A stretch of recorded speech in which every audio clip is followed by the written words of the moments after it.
Hello, everybody, and welcome to. I think this is what episode is this, Michael? Episode 6, 7.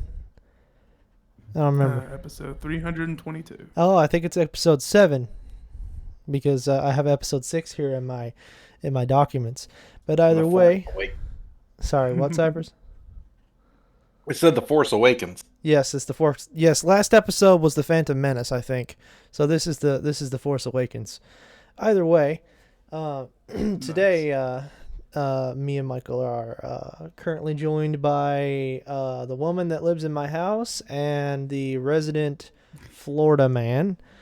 Not really appreciative of that title, but it's unfortunately technically true at this point. Technically, it's true. In theory, he is a. What would Yankee you? transplant to Florida. Yes, he's a transplant to Florida. But either way, today's episode is sort of a special I live in the episode. floorboards. Yes, Michael lives in the floorboards. He has a basement, so I guess he can do that. Either way, anyway. Today's episode's actually a special episode as today, well, one, we have guests, and the guests are here for a reason. We're actually going to be talking about D&D games as of late, and we have had a lot of D&D games as of late. I don't know if I mentioned, whoops, I don't know if I mentioned Power Core in the last podcast or not. Did I, Michael? Do you remember? I don't even remember when we recorded the last episode. I'm still waiting on I that think- follow-up to the DM session, so. We'll do that eventually. Yeah, we'll do that when Half-Life 3 comes out. Yes. Ouch. Anyway, I think the last one we did, I can't really remember. It's been a while, probably about 2-3 months maybe. It's been a while, a long time. These are definitely not out as often as they were last year. But either, it doesn't matter. Yeah. What do you think we should talk about first? I mean, Cypress, you literally just started your game like yesterday. Would you want to talk about it, or should we talk about a different game? I don't know how much to talk about. I've got two of the players sitting here with us. I mean, you and Michael are both playing characters in this campaign. I'm really excited for it. The original scope that I had envisioned for it has actually changed, but I'm still very much in line with following the general notes, the beats of it that I had set up. So, Very interesting. yeah, unless you're following a module, it's really easy to kind of shift directions, in my opinion. It all depends on the feel of the game. I mean, sometimes you start changing it mid campaign because your characters have a different flow, or they directed the story in a different direction without really realizing. Um, Taking you guys through the Valley of Death, and you guys take a left turn and go to Albuquerque. I kind of got to build up for Albuquerque all of a sudden. Oh yeah, I feel like you should be quite good at us changing directions at random at this point. No comment. Do you know how many planets I had to research? Oh yeah, definitely. Yeah. It was a good time anyway.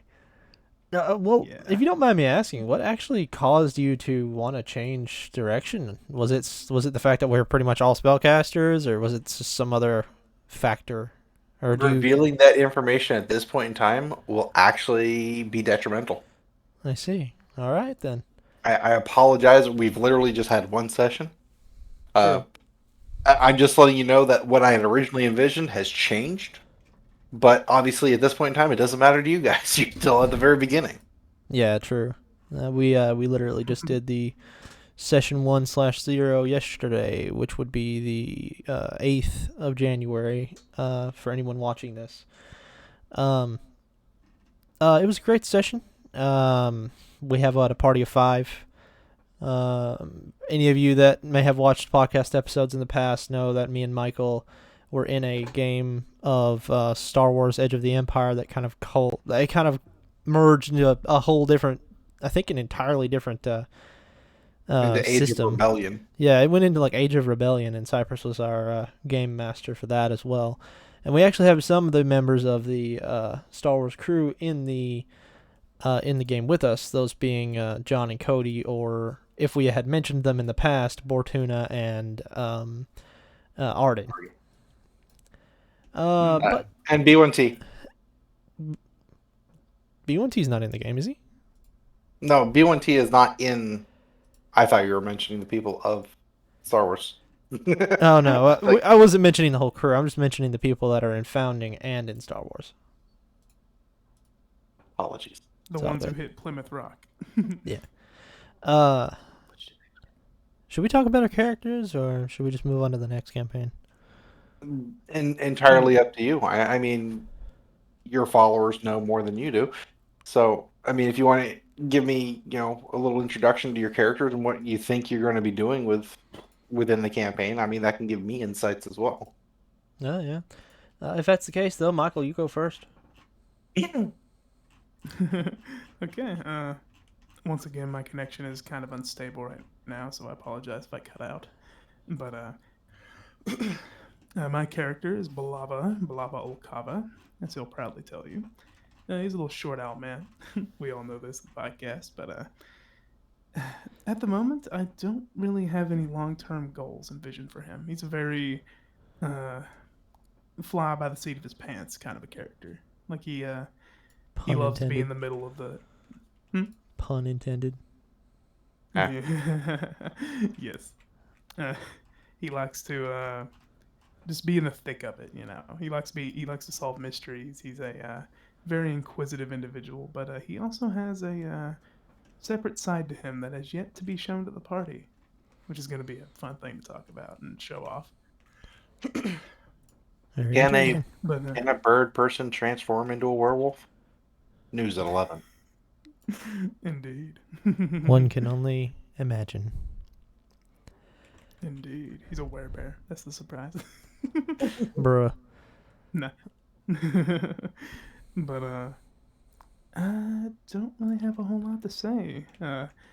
When it comes to characters like him, and my characters in general, unless I write down their whole journey beforehand, I like to make things up as I go. Like it's not like, oh, I have an invincibility crystal from my ancestors right here in my pants. No, I just like to develop traits and everything as we go. I make very reactive characters instead of like super proactive ones. But trying to get the hang of that. It's not always a bad thing to have a reactive character, but you know, Yeah. I'll make things up as I go.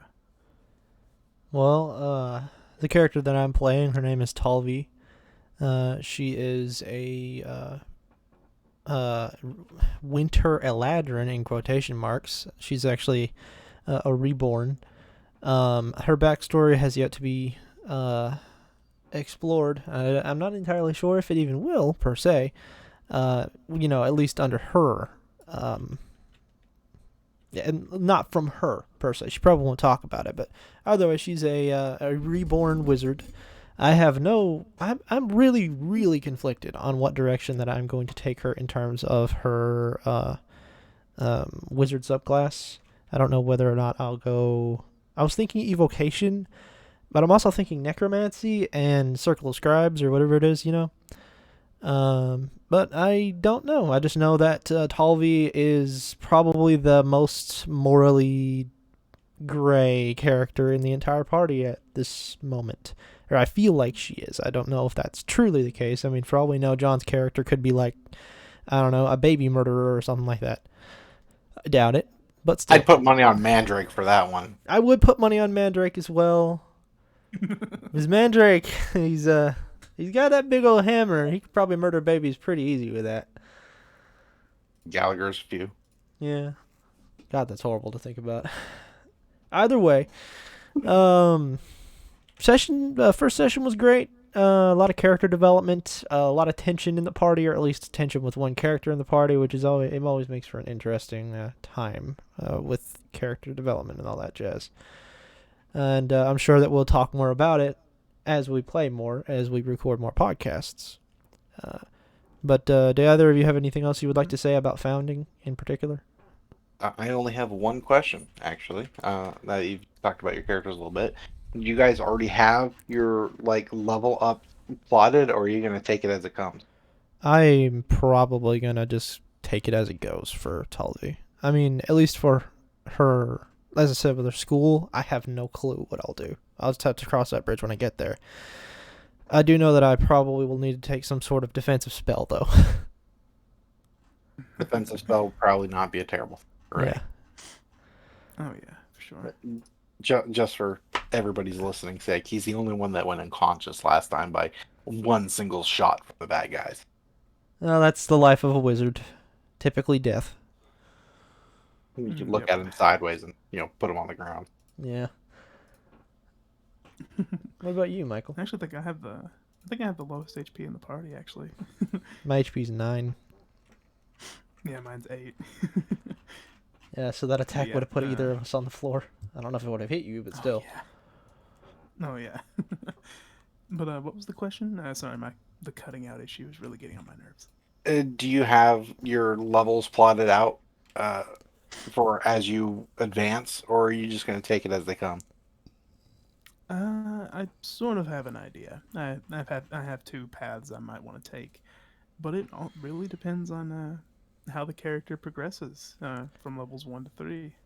Like I could have a different idea. I could just stick with my original plan. It really depends. I'm a very roll with the punches kind of a person when it comes to D&D. So I guess we'll see when we get there. Okay. Well then, since I feel as though if there's no further questions or anything along those lines involving founding, then I suppose we should probably move on to the Barovia game, which is the only other game that we may talk about today that one of the individuals in the call is not a part of. The Barovia game in particular, I don't think it has an actual name yet. I believe Barovia is just the title. Is a game that is currently being ran by our buddy Nick. He was on the DM podcast. He's the Canadian one. But the Barovia game is... would you care to describe it, Michael, or would you rather I do it? Apologies if I was delayed there again. Connection. But best way to describe it. So far, we have a lot of crumbs that we have crumbs that have been presented to us, both in the party and overall in the story. We've only got one big crumb though so far, but we all have our own individual reasons for going to this location, Barovia, and guess we'll figure it out when we get there. Because right now we don't really know what we're getting into. Which I Yeah. like a lot. Well, premise-wise, I feel like it's, our characters all have a reason to go there, per se. Except for, my character. Sure. Well, other than, wanting to leave. Yeah. But I don't really know what the game will be either, honestly. The DM has described it as a possible dating sim at some point. So that'll be interesting. Darkest dungeon meets dating simulator was the description, I believe. Yeah. So if any of you on the audience know what Darkest Dungeon is, then there you go. Either way, as to not dwell too long on one specific topic, would you like to tell us about your character for the game, Shan? Yeah, I wouldn't mind. I was saying Shan. Richard. Oh, Shan. I'm sorry. Sorry again. The cutting out's getting on my nerves. Am I cutting out for anyone else, or is it just Michael? I think it's just me. his connection. Oh, okay. It's just my connection. I'm just making sure that it's not, But yeah, love, would you like to explain your character a bit?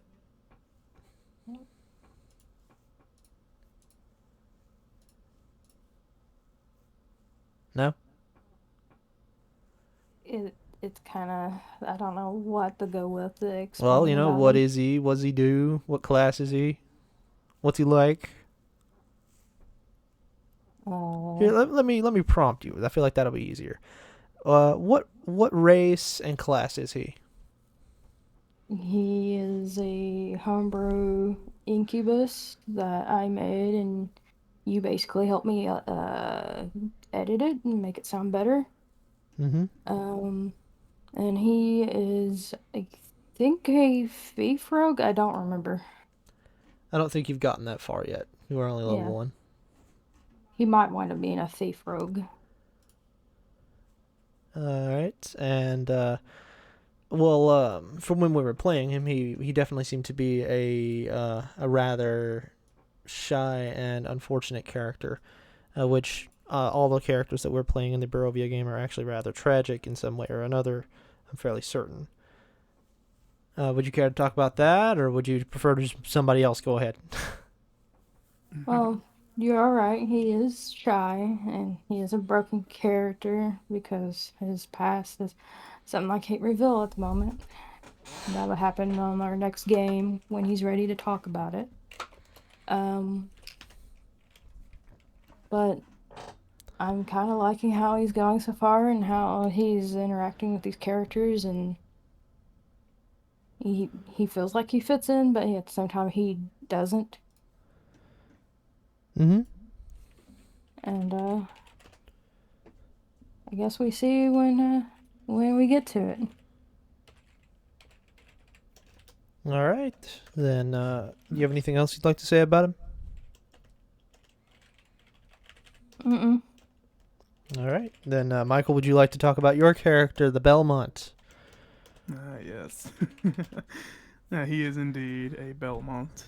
I got the idea from Nick as we were watching Castlevania together, and he was like, "Dude, you should be a Belmont." I was like, "Okay, sure, I'll do that." Level 3 But, fighter, 17 level paladin. Yes. But I was originally going to go with Richard Harker as a reference to Jonathan Harker from the original Dracula book by Mr. Bram Stoker. And I sort of did stick with that idea because his name is Richard Harker Belmont. I feel that's a pretty nice little combination there. Excuse me. But Richard is a old man, 50, which is quite old for D&D humans. He is a reclusive old man, very similar to Scrooge McDuck in a way. I'm mostly basing off Scrooge from the original Christmas Carol, but ever since the Scrooge McDuck comparison came up, I was like, yeah, I can see that.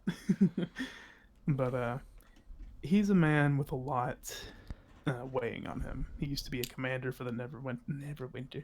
He used to be a commander for the Lord's Alliance before something caused him to give that up at the young age of 38, which is rare for a commander to give up that early. And he spent the remaining. Sorry, my tongue's twisting. He has spent the last 12 years cooped up in his manor, seeing family occasionally, but mostly staying with his books and trying to learn as much as he can. And to represent that, I crippled, not really crippled his physical stats, but I crippled his strength at 9 and his constitution at 13. And he has a high dex, but his main stats are intelligence and wisdom, which is rare for a fighter. But yeah, A very scholarly man. indeed. He is rather good with his rapier, though. His muscle memory hasn't left yet. But there is a lot about him that I would love to talk about. But Still a lot of as we go secrets. into, yeah, there's a lot of secrets with every character, and Mhm. I think the hidden tragedies is what really makes gothic horror. Like it fits really well with what we're going for here. So Oh, yeah. we'll see the mysteries as they're unveiled, which I can't wait because everyone's characters are great so far. Speaking of characters, as for me, I am playing an Eladrin Forge Domain cleric by the name of Serif Devereaux. She is the... an important note, by the way.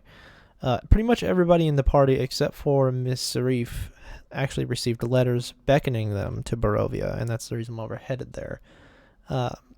However, as stated, Serif is the only one that has not received one of those letters, and her reasoning for heading to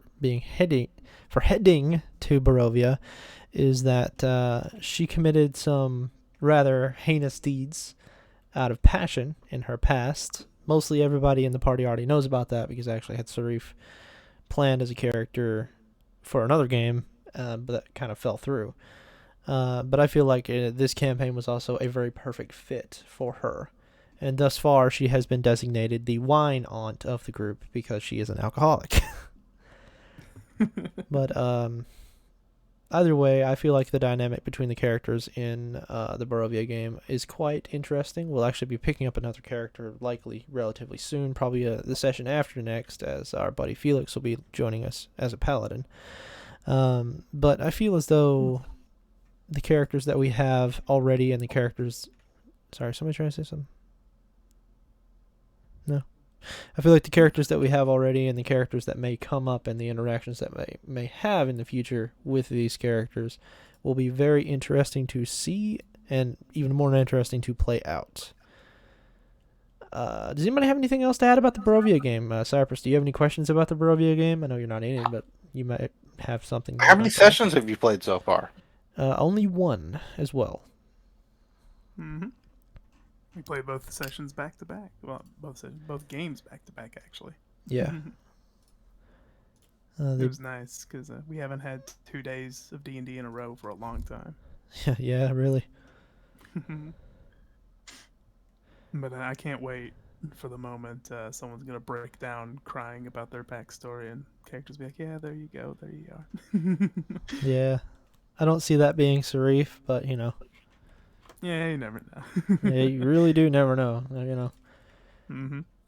Either way, without any more questions or information being requested, I suppose we should move on to I believe the last game that anyone is playing in per se. Yeah. I mean, we could talk about Sundown as well, but I feel like Sundown hasn't started yet, so I would rather hold off on that. But the other game that we have been playing in, and I have been running for the past couple of weeks, is the Power Core game, which is a continuation of my Lost Mines of Phandelver attempt. And everybody in the call is actually a player in the game.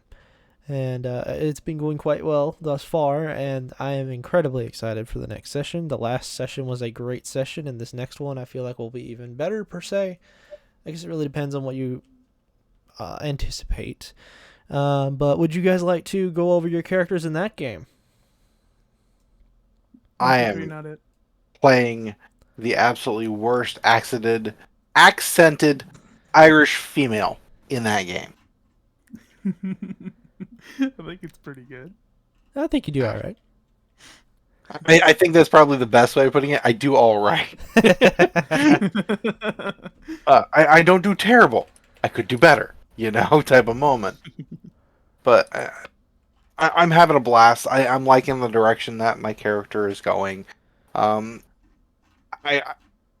don't think it was meant to be a nautical campaign to begin with, but it's kind of steered that direction recently, which has been immediately up my character's alley because she's a fathomless, and it allows her to do a whole bunch of things with water, underwater, water-based, and it's really melded very beautifully right now with the current setting area of the campaign.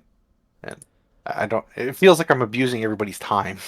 You mean in the campaign? Or like, Yeah. Nah, dude. Nah.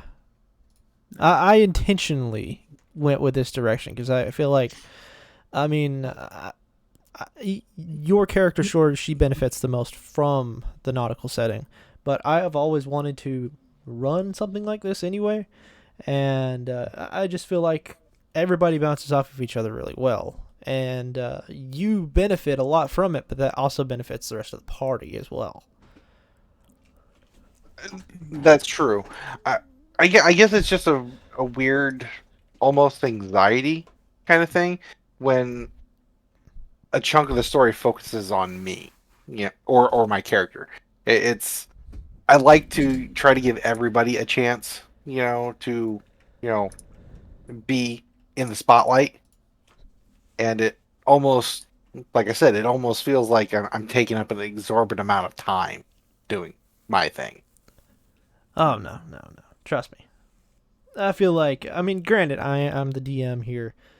I'm the one who controls the spotlight. And I won't lie, the spotlight has been on your character for a rather substantial section of this arc, but that doesn't mean that it won't change. And I'm honestly, that's something I'm honestly worried about. I'm worried about actually spotlighting everybody an equal amount. because that's one of the things that's hardest as a DM, in my opinion, to do. To make sure that everybody who wants to be in the spotlight, who wants to be a central character, which everybody should be a central character anyway, but everybody should have their moment to shine, should get that opportunity to do so. And I feel as though I am working my way towards that. But not to get too caught off in a tangent. Do you have anything else you would like to say about Freeman, Cypress? I'm really enjoying the interactions that I'm having with Frederick and Fig, and I'm still trying to find my footing with Dominic. I enjoy the interactions with Dominic. I'm just trying to find my footing of how best to interact with Dominic. I see. Nice. Yes. I believe Michael said 1, 2, 3, not it whenever we first started speaking about this. So then I suppose we should probably move on to Shan then. So Shan, she is currently playing once again another Incubus, just like in Barovia. However, this one is different. Would you like to describe Dominic, love? Like most of my characters, he is a handsome devil. No pun intended or anything like that. Totally fun. Bruh. But his story is pretty interesting. He when he's ready or when he's basically caught with his pants down, that they discover that he is not a fairy, another homebrew race, but used to exist in 3.5 ish. Mhm. Um, he will explain more of himself to the party then. It's just being in the skies and from story of his past, he's afraid that he will be judged and destroyed. Oof. That's why he's kind of lying to the party about like how he met his future wife and whatnot. Speaking Nice. of his future wife, the party is actually accompanied by an NPC harpy by the name of Susanna. And Susanna is a character with a lot of secrets as well, and a lot of interesting things about her. The most notable of which that the party is aware of is the fact that she is actually a vampire that feeds on sunlight. As Twilight jokes have been made yes, many Twilight jokes have been made. At least one every session. So we're keeping up the quota. so far. So far, we haven't missed one yet. And I will speak about the campaign, but I will do so after Michael. You talk about your character, Frederick. Frederick and Freeman actually are two characters that are legacy from the Lost Mines game. But go ahead and speak about Frederick if you'd like, Michael. Okay. Frederick is, like Rick said, the character I played previously in the Phandalin game, Lost Mine game. He was a character I based heavily off of Mike. What is his name? Tyson? Hmm? Mike Tyson? Like, no, not Mike Tyson. Mike Ehrmantraut from Breaking Bad. I was really going for a mercenary. I have a code of honor and I do mercenary work kind of character because I like that kind of character. But he has the whole arc that was going to happen in Lost Mine was he's going to open up more to everyone. But since that arc was pretty much skipped over, I was like, hey, let's do post character development Frederick. And he's more open now. He's still stoic and doesn't really like talking about his feelings, but he is a lot more friendly than he used to be. And also, he has gotten married over that time skip to his loving paladin husband named Berriman. And who knows? Maybe he'll jump up in the campaign and you'll see them be lovey-dovey. It'll be pretty funny. But yeah, deep down, he is a total romantic. I thought that was a really fun quirk to give him. He likes to write letters. He loves to write poetry to his beloved, his Pookie Bear, if you will. But yeah, he's a man who has a lot of love, but doesn't know how to express that because he had a grandfather who was like, you gotta be a man, Frederick. You gotta be stoic and all that shit. But left to his own devices, yeah, that wall is slowly crumbling. And honestly, I don't really have a long term goal planned for him. He's a very, like I said before, reactive character. But who knows what's gonna happen? And I Indeed. really like playing him. So one of my low key characters. I typically try to be the face. I was conditioned to be the face, really, over the years. But I'm actually really comfortable being in the background with Frederick this time around, letting others have their time to shine. I do kind of wish John was here. I actually asked John, because John plays a character Fig in Power Core.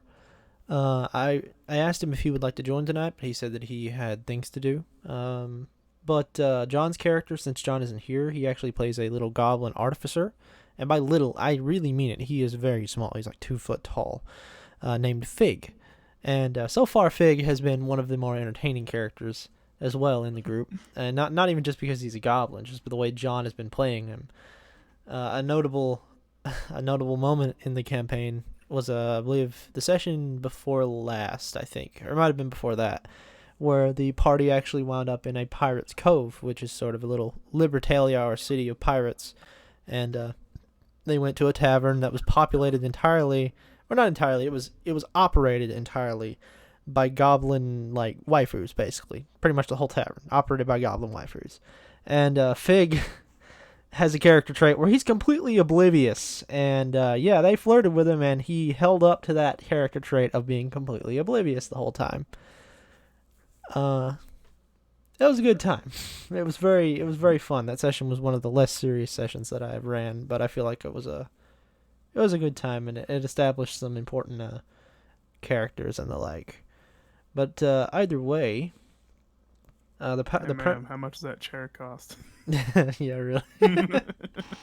The premise of the Power Core game in its entirety so far, the main plot, is actually that a character from Lost Mines and a prior character of mine that any listener who actually has watched any of the episodes might remember, Ellipsa, is actually a benefactor of theirs, and they're currently under a contract per se to procure something for her from the city of Port Copper.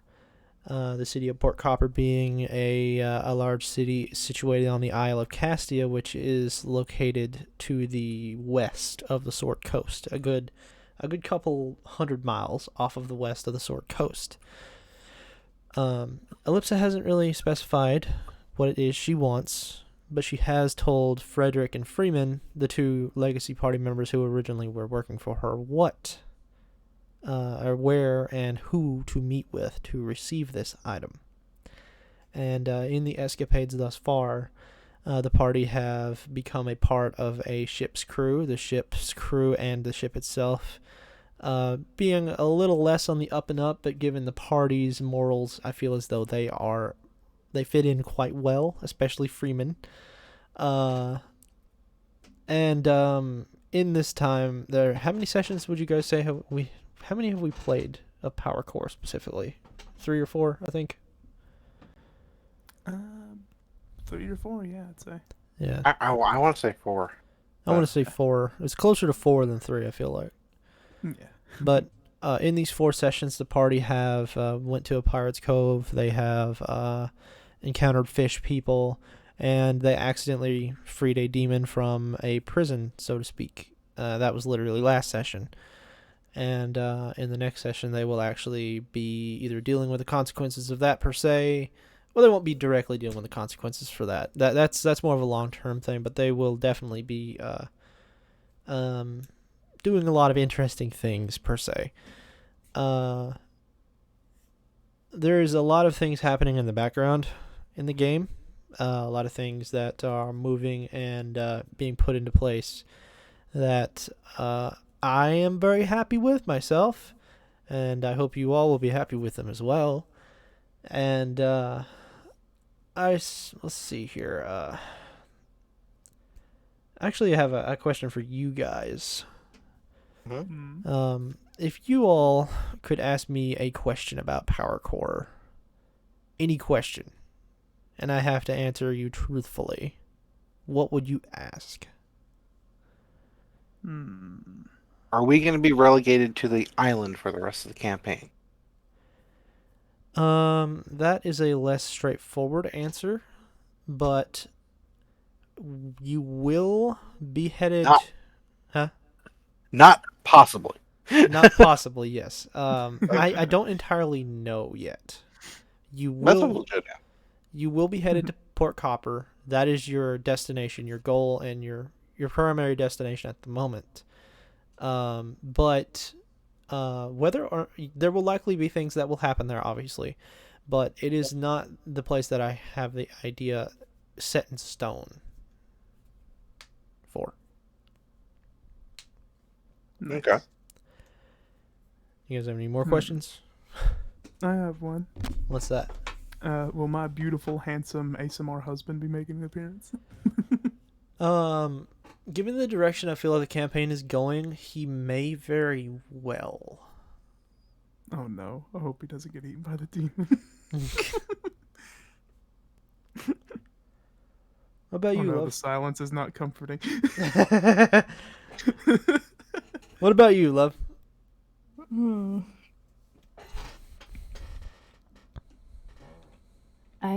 Unfortunately, I can't think of anything. I'm just enjoying the campaign so far and seeing how it go for Dominic. During the questioning, I forgot to mention this, but the interesting twist that goes with his backstory, he is a falling noble, which is a homebrew I found, and it was pretty interesting. Well, I feel like disgraced. Disgraced is Disgraced. more applicable. Technically, would be the right term. I feel like. Well, it's the name of the homebrewer, and there wasn't no. Well, that's the same. It's the same thing. Fall and disgraced. They mean the same thing effectively. Yeah. But either way, He got caught eating cookies after midnight. yes. Well, I'll be entirely honest. Unless you guys have any more questions, I mean, we've only been recording for about 30 or so minutes. Yeah, We burned through the questions. Yeah. Well, I mean, not to like, I'm not putting any pressure or anything. Unless you guys have any more questions or like, I don't know, what are you guys? Well, actually, yeah. What are your guys' plans for your characters in Power Core? I'm the DM here. I feel like I can ask that question. I asked that question. I mean, it seems Yeah. perfectly legit to me. Yeah. When it comes to Power Core, my overall goal has already been started. In game. No, come on. Are you hit? Well, you said. Psst, That might have been my chair squeaking. No, I said oops. Because I dropped something. All right. Anyway, my goal for Freeman ties directly into the story that we've been telling so far. The original goal for Freeman was to find runes of power for her giant patron, who's trying to take the step from a storm giant to the storm giant upgrade version. Basically, nearly immortal. Upgrade powers and such. And I kind of figured a tied-in storyline of trying to find lost words of power to take that final step would be a pretty kind of interesting play point. And Rocky was like, "Yeah, that sounds cool," and so we'll go with that. Freeman actually found one of those last session. Is that what that was? I'm kidding. Yeah. How did you feel about that, by the way, the way that it went out? Do you feel like that's how you imagined it, like in your mind per se, or like, It was not how I had imagined in my mind, but one person's preconceptions don't always lead to another person's action. The way you had described it in game was very Skyrim inspired with like the words of power, kind of summoning up a ethereal force and you gain something off of touching the rune. I had more envisioned in my mind of finding like scrawled into a wall gigantic word, or basically like hard written spell, like a giant spell book that's quite literally just the side of a mountain. Oh, yeah, I see. Nice. But I am happy with the way that you set that up. Don't think I'm not. I feel like there will definitely be a variety when it comes to these runes. I don't entirely know how many that I will put in place yet, because I'm still not entirely sure how I want to go about it. I have the idea, in mind. Um, I feel like that goes for all of you guys' characters. I have ideas in mind for stuff I want you guys to go through and stuff. It's just the execution is what you get hung up on. What was the original prompt again? What do you want to see out of Goals. our characters? Oh yeah, Goals? right, yeah, that, yeah. Are you finished with Freeman? Speaking about Freeman, rather. Sacrifice. I think I am. I don't have any plans for multi-classing at this point in time, but best laid plans of mice and men type of situation. You never know what's going to happen, through the Yeah, course of the game. you literally change like from session to session in theory. Potentially. Yeah. Well, what about you, Michael? What's your plans for Frederick? If you have any really laid out, like what do you want to do that you want to do? Hmm. Well, Frederick, he's been a man who's spent most of his life serving others, like doing jobs for them, being an honorable man because he was instructed to do that as a child. Very militaristic background. I plan on having Frederick go through the arc of finding out what he even wants, because like he spent most of his life doing jobs for people, being at the beck and call of others, while he himself doesn't even know what he wants. He just sees the money and he goes for it. Like right now, he's with Freeman because she hired him technically to help her track down her giant runes, and he's doing that job with pride and such because that's what he does. But at the moment, with his marriage and everything, he's starting to have doubts about this whole mercenary lifestyle, despite him valuing his independence. Settling down and having a family doesn't sound too appealing either, but he's a very conflicted man at the moment. He has a lot to work through mentally. I see. Interesting. But as I said before, I'll cross that road when I get to it. And honestly, if you have stuff planned for him, I will happily react to that as I always have. Well, one thing I will say for certain, like when it came to Freeman, Freeman definitely has a very well defined goal. Like she wants to find these runes for her patron. That is her goal, and that is something that as a DM you can achieve. Pretty easily as a DM. It's just the matter of execution. But in terms of like what Frederick wants, it's a little bit more Tricky. yeah, tricky per se.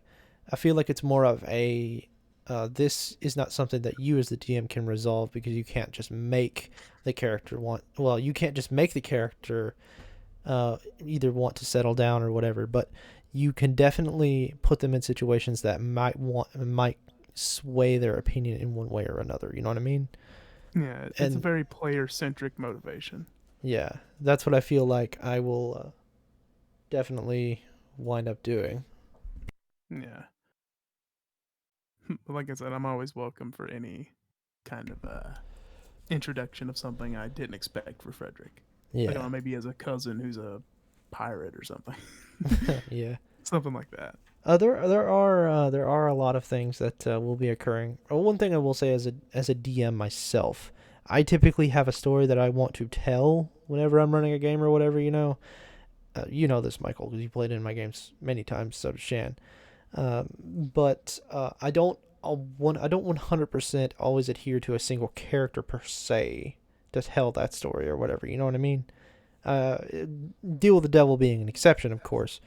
But the last campaign, Glitter and Gold, I ran, it didn't really focus on any one particular character's either backstory or anything of the sort. per se. I like to dip on each character's backstory, and sometimes they don't get completely resolved because I feel like certain things, like for example, Alvo and his family troubles. That is not something that I feel like he could resolve by himself. You know what I Oh mean? yeah. He certainly mended his relationship and put into the process of mending his family's relationship with his great aunt, I believe it was.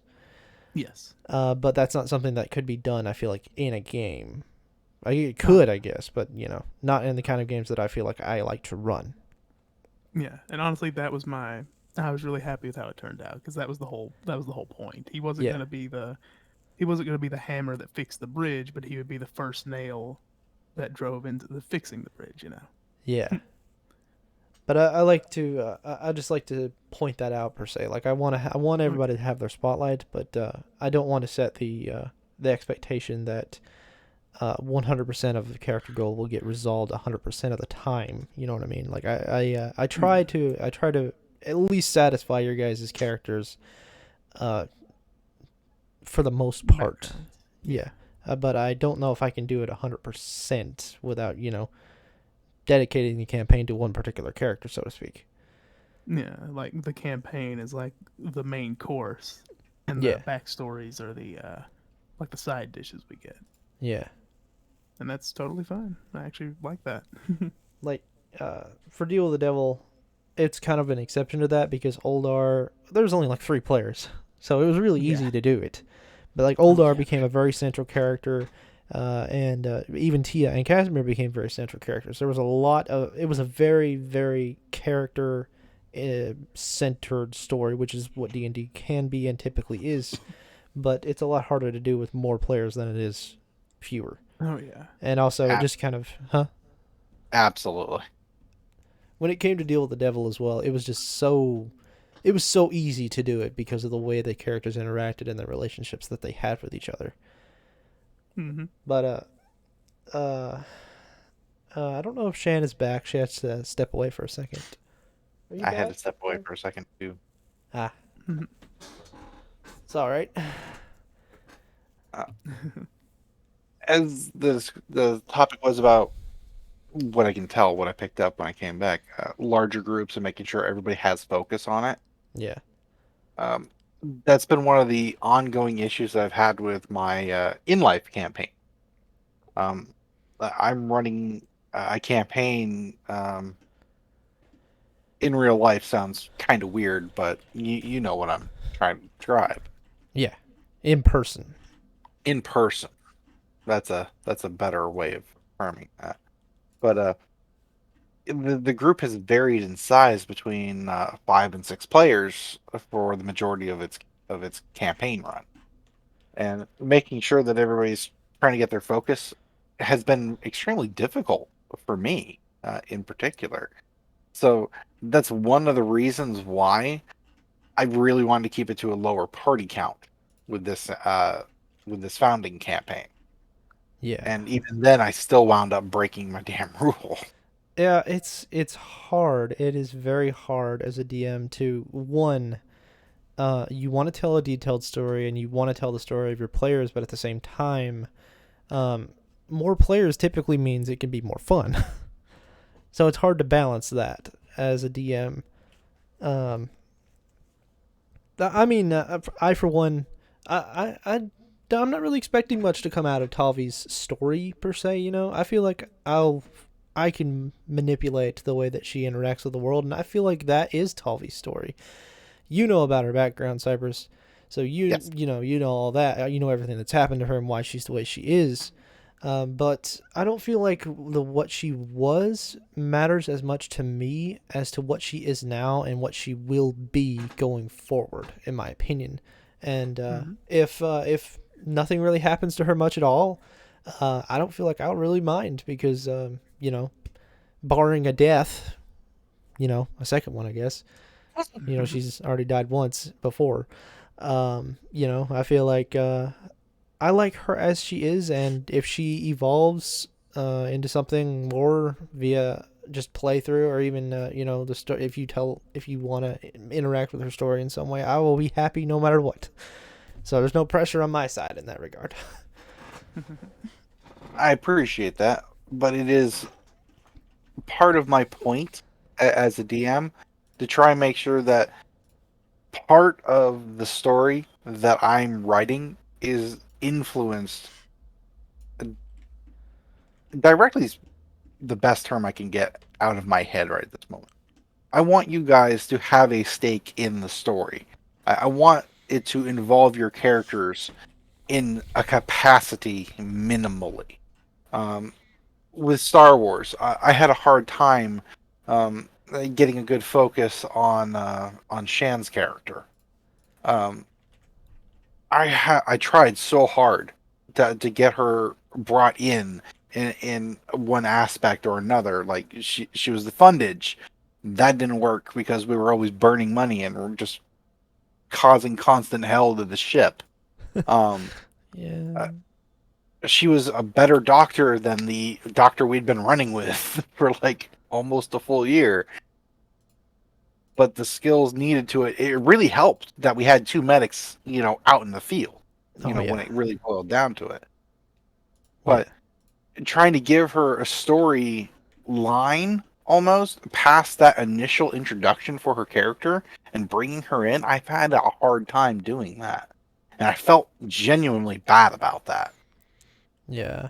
I feel like in that situation, that is definitely a very extraneous case as well, though, because the way that B1T and like Shan's character, Shan, when they joined very late in the game. Like we played probably maybe 5 or 6 sessions after they joined, and I think the campaign was over per se. Was it 5 or 6 or more than Oh, it that? was more No, than that. sir. They were around for a few months. Yeah. Well, yes, but a few months is only like what, 3 games a month, 3 or 4 games a month, Yeah, roughly. give or But take, and that's not barring any interruptions. But yeah, I definitely see what you're getting at. But I'm imagining also them being added in as adding characters later on in the campaign definitely compounded the issue. a little.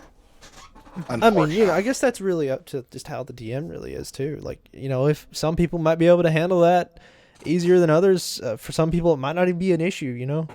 For me, I know it definitely would be problematic because I like to kind of work on shit slowly and from the beginning. And if somebody is added in halfway through, throws a monkey wrench in my goddamn plans. Or if somebody's removed halfway through, throws a monkey wrench in my goddamn plans. That's fun fact for any of our listeners. The Lost Mine game had monkey wrenches thrown into its gears, and that's why we have Power Core now. But I'm okay with it personally because I am really liking the way Power Core is going. Yeah. I'm just happy to be playing. Thank you. I'm happy that you're playing too. I've been wanting to have you as a player for like the longest time. It's just never really been in the cards until now. Indeed. I live a very unfortunately busy existence. Well, yeah, it's not even just that though. It's scheduling with everybody, getting enough players, making sure that I have a premise that would be good, all that jazz. The burden doesn't just fall on your shoulders, Cypress. I assure you. Yeah. But either way, Yeah. Going slightly back to the player count thing, I've brought up endlessly how I've fantasized about running a Vampire the Masquerade or recently a Call of Cthulhu game. And if I do that, my main goal will be to have at most 2 players for either Wow. of those games. that's Very low. I feel, ultimate campaign. Yeah. yeah, very intimate style of campaign, but also for Call of Cthulhu, I feel that that will be very effective because it is a more of a horror focus. And having a limited amount of players who could possibly say, "I brought a machine gun back from World War I to fight Cthulhu with," yeah, that it mitigates that issue and it keeps the party tense because they don't have a lot of numbers to throw at the horrible abominations if Yeah. they fight them at all, which I plan for, but it really depends. Yeah. Well, I mean, I feel like D&D especially has conditioned us to think combat is always an option, and sometimes it is the best option. At least in D&D, sometimes it's almost always the best option. But in other systems, that is most certainly not the case. Case in point, Indeed. Star Wars. Not always a good idea to get in a fight in that game. Oh, even no. even if some of us built our characters to be like death machines. For Mhm. example, me. I built my character to be a death machine. Well, Uh, legitimate question for you in that aspect. I had thrown combat in at the end of yesterday's session. Was escape an option in your guys' thought process? No. it was for me. I was thinking about saying, hey, maybe we should get out of here. I for one feel like there was no way we could have gotten out of that situation. Blava probably because he can fly, but he's the only exception. Granted, Yeah. I'm thinking from my point of view in this specifically, and the fact that Talvi is not as fast as a wolf, and she doesn't have the resources to fight them off in that degree. You know, there was a lot of them. Talvi isn't very quick. The rest of the party handled them very well, though.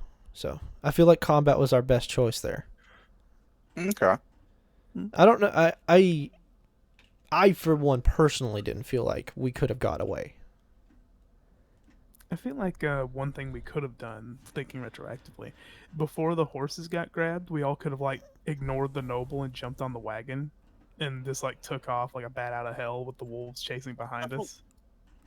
While that isn't ideal, I don't know if the horses could have actually pulled us quick enough to get away. I mean, it might have helped because then we could have attacked from range and had less. Well, granted, 2 of the party members are melee exclusive, actually. Now he's got javelins. Well, yeah. Barbarian boy does. That is true, but I don't know if Cade has any ranged options. He could throw us swords. But I don't know. There's usually always multiple. There's multiple avenues to every situation in D&D. This is definitely true, but that doesn't always mean that those avenues are achievable.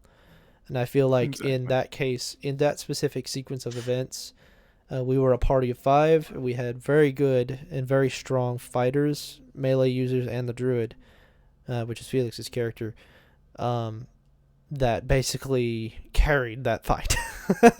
Oh yeah. I was happy with my role being pure assist in that fight. Yeah, like unfortunately for Talvi, well, like in a situation like that where well, at one she's a level 1 spellcaster, specifically wizard. She doesn't really have a lot of avenues to do really much of anything once she uses her spell slots per se. I guess I did what I could. I hit things, and then whenever I ran out of spell slots, I casted cantrips and tried to give other people advantage by flanking and stuff like that. I feel like that's the best I could do in that situation per se, because I don't have any buffs. I have cure wounds, but there was other people that could also cure people or heal people. I feel like you did the best you could do as well. Blava, you attacked. You Bardic Inspiration was my bread and butter. Bardic Inspiration and healed and supported the Clutch party. in a couple points. Yeah, oh yeah, it came in clutch a lot. Bardic Inspiration is such a boon. Yeah. And speaking of which, I brought this up after you left the call last night, Cypress. The thing that inspired me to play Bard, aside from me loving Bards like no other class, was how you do inspiration, aside from how Rocky does it. Because hearing how inspiration is done, I'm like, okay, we're going to need someone who can help out the party with that. Because we rely a lot on inspiration. I'm not going to lie. Yeah. It saves us a lot. And having a Bard there, I was like, that's the perfect solution. I can help out and be a fun little character. Yeah. I also like I as a forever DM, I don't necessarily play a lot, but I like to be very analytical when I am a player, and I like to take in all of the resources I have at hand. And typically the inspirations allow for a little bit more leeway whenever you make decisions. So I plan on being like incredibly conservative with my actions in founding, because there isn't that leeway to move around or whatever. And I'm not saying this as a detriment or anything. I'm not saying it's a bad thing. If anything, it'll allow me to try and improve my critical thinking skills. Think But more creatively. yeah, How dare I make you think? I know. I'm sorry. I mean, I don't. It's not like I don't like, No, that Yeah. was a joke. I Yeah. apologize. I came off badly.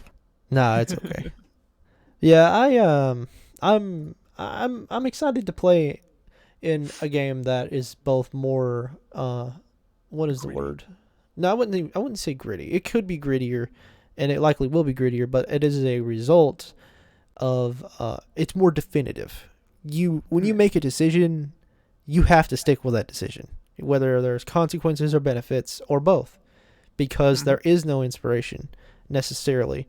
When you're making that decision, you need to be sure of it because you can't change it most of the time. And I feel like that is an appeal. Lucky feet. Yeah, unless you pick the lucky feet. But Yeah. yeah. Or you're a halfling. Yeah, or you're a halfling. But, Which nobody picked. Yeah. yeah, nobody picked. I was very tempted. I won't lie. I was very tempted to pick halflings. I love half. But I went with a halfling owl instead. So. But Close enough. Yep, close enough. But going back a little bit to combat and just how ingrained it is into D&D, because it is a combat game, thanks to the D20 system in general. I feel like there's two parts to this. What I'm going to say. One, I feel like something that kills any kind of creativity when it comes to solving solutions without violence are two words: roll initiative. Because that kicks my brain from, oh, how are we going to get out of this, to, oh, it's fight time. Yeah. Well, that is unfortunate, and I'm going to do my best to provide good examples to break you of that habit. And I mean that in a positive, constructive way. One of the problems I had with my in-person game was with 5 people and me, there was a lot of talk at the table. Mm-hmm.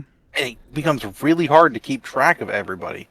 So one of the ways I've actually gone around that problem is I have instituted initiative at the beginning of the game. And it's literally, I will put out the initiative tracker, and when it starts coming to important decisions or QTE type style events, I'm going to, we're using the initiative, and I'll start going by the player on the first count. What are you doing at this point in time? They can give me an action, not like an actual action of things or movement or bonus action, but, what are you doing at this moment in time? And they can give me a short rundown of what they're doing, and then I'll be like, all right, and then I can move to the next person and get what they're doing. And it helps focus the group at times. Oh, yeah. They're still herding a bag of cats, but, it helps. I won't lie. I was actually really impressed with how everybody was acting in Founding whenever we played the session one, because there wasn't a lot of talking over each other. It was still occurring, but I feel like that always happens. And I felt like everybody was like listening and all that jazz. Like, did you guys also notice that? I feel like everybody did quite a good job with actually, not interrupting anyone or anything like that for the most part. Anyway. Yeah. Do you guys feel the same, or? I fully agree. It's one of the things I was actually rather surprised about. Again, not trying to be detrimental, not trying to say it in a bad way, but there are times when it's hard to understand what is happening when everybody is contributing to the conversation at once. Yeah. We've all been guilty of it. Yes. Yes. It's just an unfortunate inevitability when it comes to playing D&D, and especially playing D&D online. It's just something that it just happens. It's really unavoidable because there are no ways to just talk to the player beside you whenever you're online. You can't just look at them and be like, "Hey, bro, RP," or whatever. Whenever you're sitting next to them in a tavern or whatever, your characters sit next to each other. Which I guess you can supplement that with what me and Michael were doing whenever we were RPing via the text over Tabletop Simulator. I don't know if that was I don't where we because I don't know if we were distracting you whenever we were doing that, but that wasn't the intention. If that was the case, it wasn't distracting me, but I was trying to keep up with it in case there was something relevant that I needed to share with you. If that makes sense. Okay. The solution, what you guys did, I have no problem with. You're more than welcome to continue it. like I said, it's just sometimes if there is something that you're talking about that's relevant, it's going to be hard for me to track, and I could possibly lose it in the mix. Yeah, That's fine. I feel like we, whenever we're doing that, it's mostly just superfluous RP that sort of, it's more like between our characters when we're sort of familiarizing each other with each other's characters, kind of how whenever Talvi and Blava were speaking with each other and they started to actually form a bit of a friendship there. That's more so about it than I suppose than, if we were addressing someone that would require your attention, I feel as though we would bring that to attention, or we would mention you in the message explicitly. Or at least that's what I would do. I feel like that's probably what anyone else would do as well in that situation. Or I feel like they should. Because I'm a rebel. Nah. But As stated, I think you guys had a perfect middle point for that. I mean, oh yeah, you got no complaints from me on that at all. everyone's conduct is quite good. Yeah. One thing I will say is never mind. You go ahead, Michael. Actually. I apologize, but going back to the combat thing real quick, one thing that actually kind of did kick me out of the whole combat's the best solution for every problem thing is that before I played like a barbarian, and that's what we do. But one thing that kicked me out of that habit was Darren Card. you do you remember Rocky Shan's little game? Oh yeah. Are you talking about whenever you train found robbery? that? The train robbery. Oh Yeah. right. Whenever you guys attacked them and it ended up getting a bunch of people killed. Yeah, that was the kick in the pants I needed to be like, okay, maybe we shouldn't go gun the swords ablazing, Yeah, I feel like I honestly really, out of all of the things that I have ran, and this wasn't entirely me, of course, because this was Shan's campaign, but out of all of the things that I have ran in the past, her game had some of the most memorable moments that I have ran. Most notably, I feel like that whole train sequence was really good. I really liked it. I loved the way that it went. I loved the way that it ended. I feel like it was dramatic pretty much all the way through in all of the best ways. I'm not even trying to toot my own horn.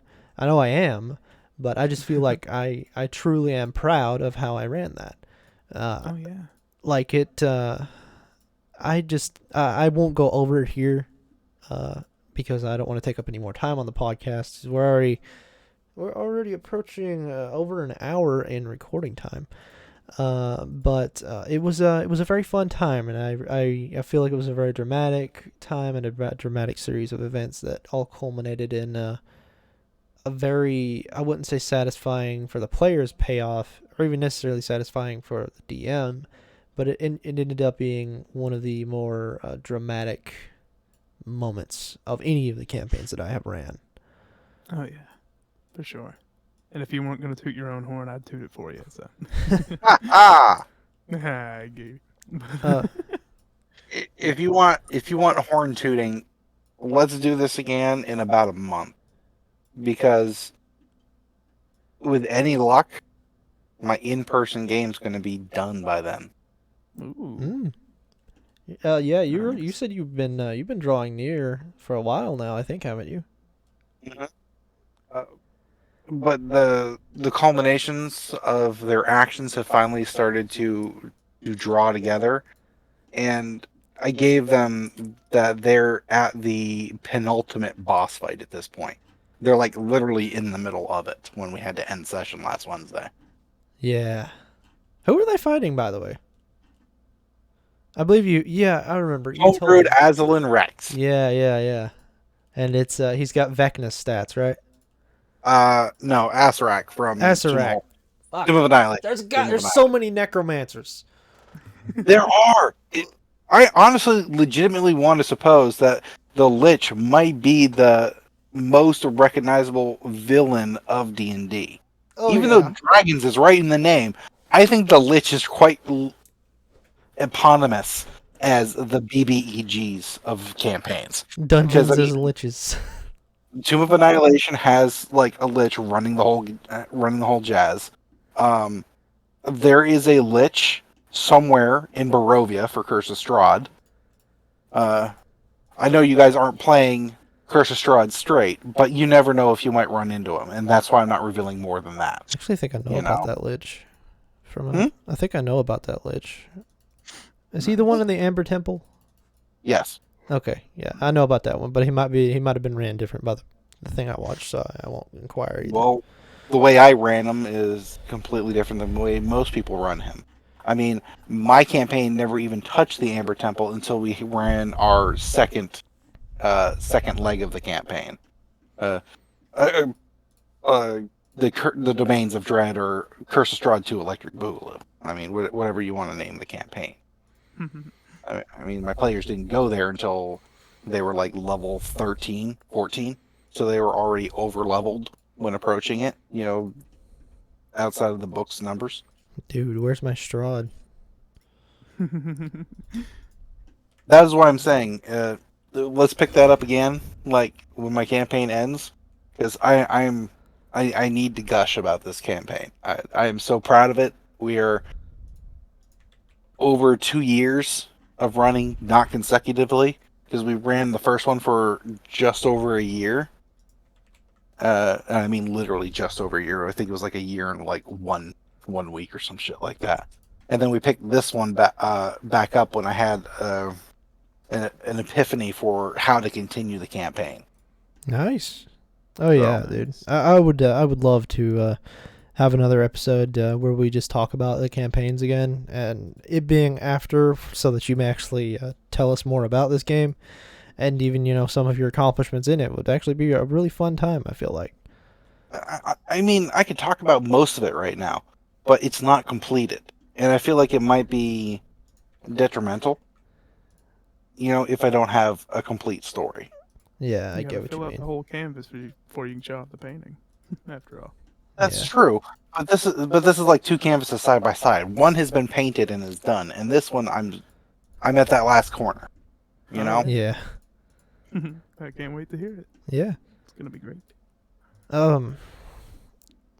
We are approaching the hour 15-minute mark. So I will actually return back to a question that I did not get to ask earlier because Shan had to step away, and this may be the final question of the podcast per se. Depends on how everyone's feeling.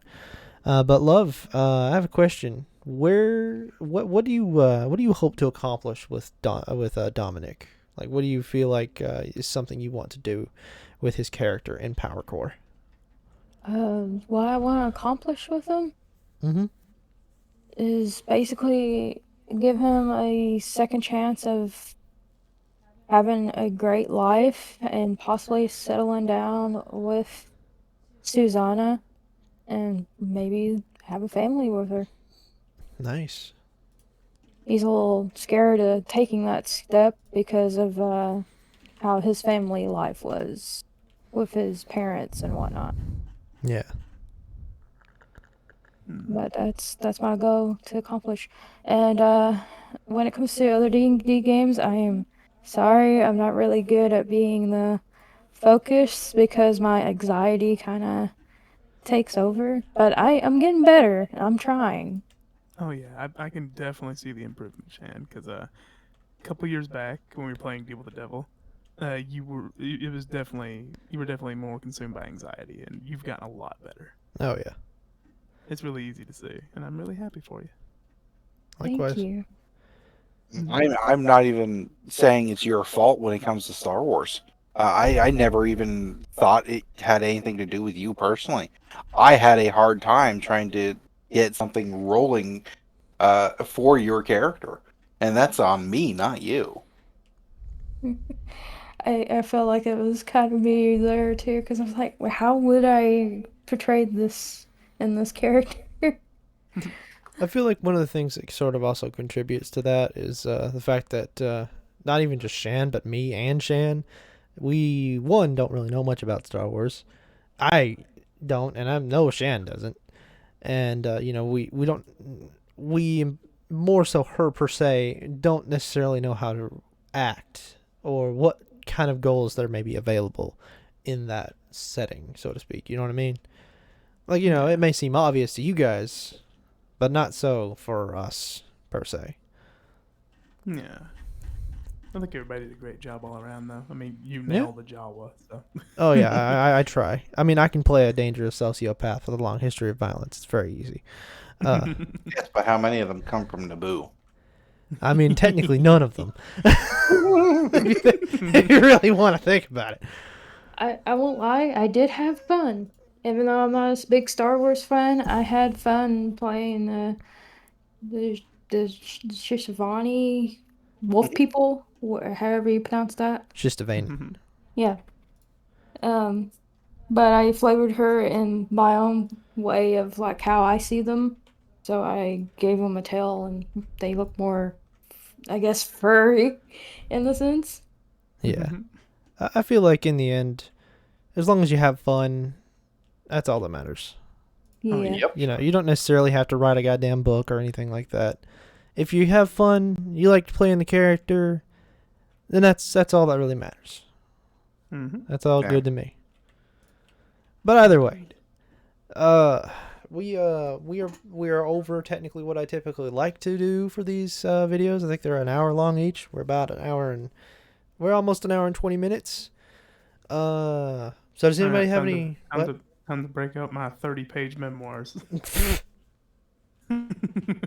Barring Michael's 30-page of memoirs, does anybody have any final remarks? I really enjoy this. I don't mind having hour and a half long. I do 3 hour longs occasionally when on me and my friends podcast, which we have recordings. The dude that does the editing is currently away from town for an extended leave, so those are on damn near permanent hiatus right now. Yeah. I meant to get the login information to get it up so I could possibly do it for him, and it just didn't happen.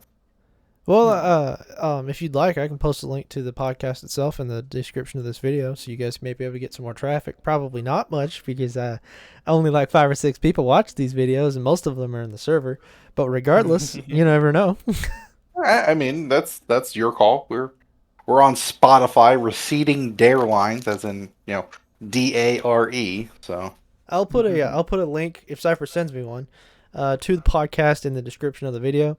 This time I won't use URL shorteners because they don't ever work. So yeah.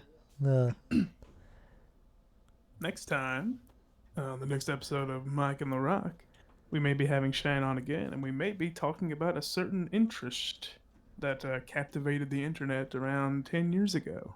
Yep, it was an era that spawned a lot of things that has varied and spiraled into all kinds of other things. By the way, everyone, what's a word that means good? Excellent. Nah, it's more of a pronoun. Distinguished the Mike here has also started streaming. I will post a link to his Twitch channel in the description as well. He is known as the Tea Turtle or Teetle, at least I call him Teetle, on Twitch, and he streams basically anything, really. And his schedule is usually my plan right now is to do Monday, Wednesdays, and Fridays for my streaming. Although that could easily change depending on when I'm inspired to stream. But yes, I am I try to be a very relaxed streamer, and yeah. I mean, I watched your channel earlier. You're pretty chill. Yeah. Now, I remember he tried to stream something, but I think I fell asleep. It's so relaxing. It was just that relaxing. I had 2 cups of coffee during the stream, and I was also working on an electrical problem, so I was very awake. I think my favorite point in the entirety of the stream, and I know this was an earlier point, but I really liked what's his name, the guy with the table and the card, where he literally he didn't even move it. He might have moved it a little bit, and each time he tried to click it, it would move, and then he burned it and ate it. Yeah. I kind of like the Bubble Bass dude. Bubble Bass dude was cool too. I really liked how he was freaking haunted for some reason. Oh yeah, that was great. All those fucking memes in his phone was really too. I think his name was Big Liam or something like that. Big Big Tim, I think it was. I can't It was remember. Big his name. something. Big Jared. Big Jared, Jared. yeah. Also, the dating Yeah. simulator was really funny too. Yeah. It was very funny. Croco Manjima. Yep. But yeah, I'm really looking forward to streaming more of that game because it is right up my alley and down the street. Oh, yeah. Well, It's amazing. either way, gentlemen and lady, wife, rather. This has been a very fun episode of the podcast to record, and I anticipate doing another one in the near future. A near-ish future. The future. Next Who week. knows? It may be 6 months from now. I don't know. Or it may never happen, just like the DM podcast. It's coming, trust me, everyone. But yeah, this has been episode 7. What was the title again? Return of the Jedi, or was it what the fuck was it called again? Episode Force 7. falls asleep. Yeah, the Force falls asleep. There you go. Say goodnight, everybody. Yeah. Alright. Good night, everyone.